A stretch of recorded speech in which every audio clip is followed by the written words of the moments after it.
one beauty of Hinduism, I believe, would be mixing spirituality with the equal amount of science into it and also bringing in modernity. When we speak about Dhwajarohan today, when we speak about the grand flag which will be hoisted by Prime Minister Modi in a short while from now, we are also looking at, a couple of elements of the flag that makes it withstand any kind of harsh weather conditions too.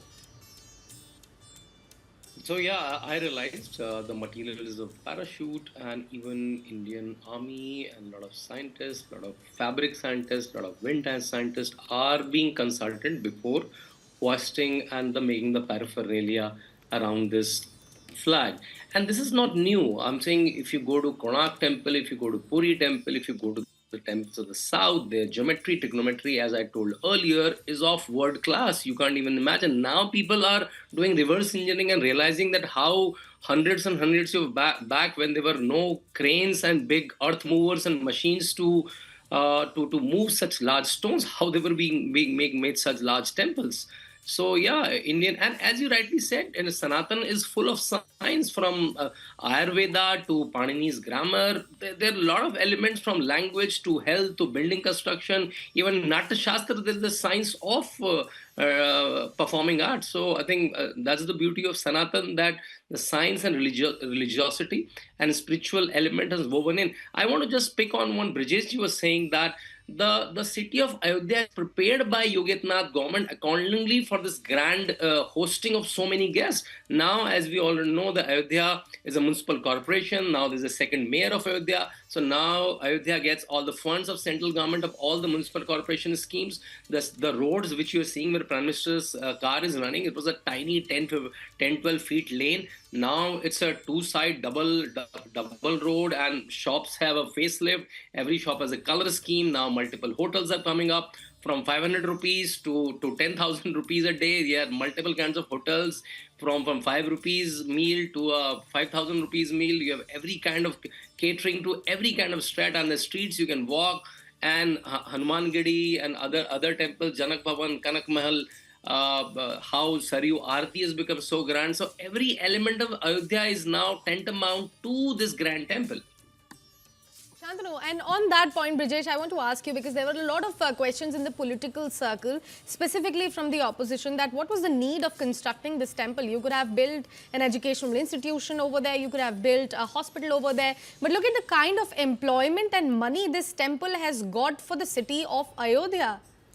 Well, I mean, I would not want to get into a political analysis of that particular line of thought, because, for that, then you would say, what is the need for Rashtrapati Bhavan or any such grand this thing? Because, given the kind of population you have, even lakhs and lakhs of hospitals will be less, or, schools will be less. I think, there is room for every occasion. Absolutely. And you cannot have, one size fit all kind of narration which is going there. What people, I personally feel that, this is one of the area in which India lacks in a big way. And this is my personal opinion, because I come from Allahabad, and this is something which I have been saying about for a very long time now, that, in India, we do not have a system which promotes our cultural heritage in a way it should have been. Tourism is it's a $1 trillion industry, and if you look at, if you start from Ayodhya, you go to Agra, then you go to Varanasi, then you go to, in Bihar. I mean, they are the places where when you go, because, I've been brought up in those areas. I mean, there are thousands and thousands of visitors there, and if there's a proper strategy in place, you can completely catapult that particular, those zones into a high income yielding situation for the government. I mean, and I think, if you look at the fact that, given the kind of the numbers of footfall Ayodhya received, it makes it a magnet for all those who would want to invest in the city, who would want to invest in the vicinity of the city, would want to make the infrastructure in and out of Ayodhya to a level where, more and more people can come and more people can visit the place where you can have your, spiritual seeking, soaking in spirituality, which the place has to offer, being the birthplace of Lord Ram, and also, change the future of Ayodhya Vasi, change the the overall structure of the city. So I think a lot needs to be done as far as giving all the temples, all the pilgrimage this situation as far as Uttar Pradesh is concerned.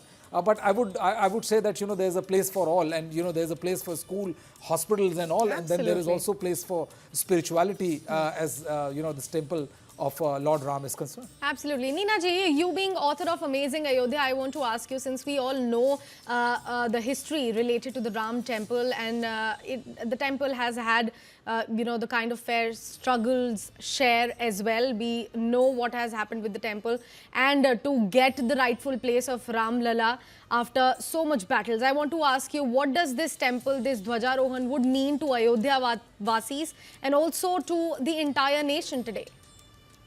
I think that this would mean a lot to Ayodhya Vasis. Come on, we are the generation after 500 years who is lucky enough to see the grand temple come back again.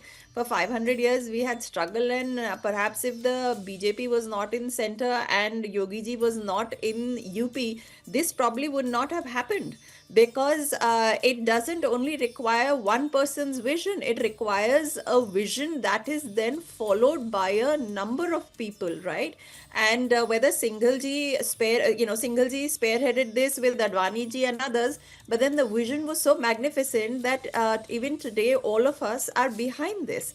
And so definitely, I mean, I am from UP, so this is a very big thing for us where I come from, even though and my village, my parents' village is around 100, it takes around, if you walk it, then it's around a day, but it's around 100 kilometers from Ayodhya. So, it's sort of in the middle of middle of Banaras and middle of Ayodhya.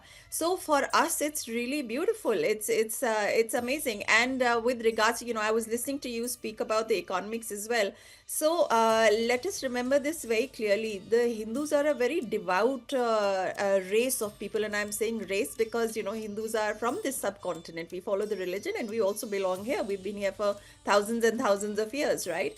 So we are a very spiritual and a dharmic people, and the minute you will make a temple, we will throng that temple. And then there is this thing of tourism. So let me just say that this technically should not come under the guise of tourism. I know that we are very used to calling it tourism, but this technically is pilgrimage. And when you come and talk of economics, temples are not economics, like they are not places of business. The reason temples earn money is because the temple is giving a service to humans. It is giving a service to Hindus. And what is that service? It is the service of, bhakti. It is the service of getting to know your Aradhya. It is it is reclaiming that space where Ramji was born, to show that he was born, because we don't have his Aadhaar card, do we? So in earlier times, how did you mark where a person was? This is by constructing temples. So that is why you have Sita Rasoi temple, you have Ram Janmabhoomi temple. These are the reasons. So this is a service that we are giving, and this is why there are pilgrimages, and this is why they will earn you economy. But let us remember what the temple is offering before we just talk about temple economics, because a temple offers more than just the economics. And as Shantnuji also said, the Lakshmi is also coming. Let us remember, Lakshmi ji never comes unless Vishnu ji is there. So we have welcomed Vishnu ji. With Vishnu ji, there will always be Lakshmi. And let's remember, Vishnu is the preserver. He is the one who provides. He is the provider. So unless you are providing and preserving, Lakshmi is not going to come as well.